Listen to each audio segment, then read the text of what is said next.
This video shows Port of Seattle police removing a passenger from the Alaska Airlines flight on Saturday and taking him into custody. This is minutes after he allegedly mentioned a bomb to a flight attendant. The plane was taxiing the runway at the time. All 68 passengers heading to Walla Walla had to evacuate to undergo security screenings. The plane was moved to a remote runway. This caused at least 6 flight cancellations, 2 diversions, and hundreds of flight delays. You do not joke about security situations.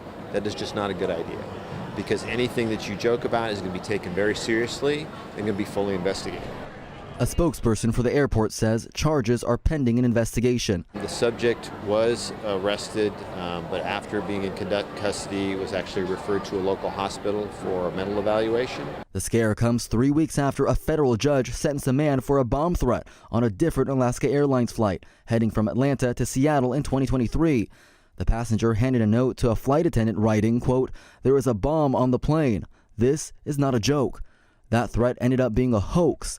The passenger was sentenced to 2 years in prison and close to $80,000 in restitution to Alaska Airlines and the airport.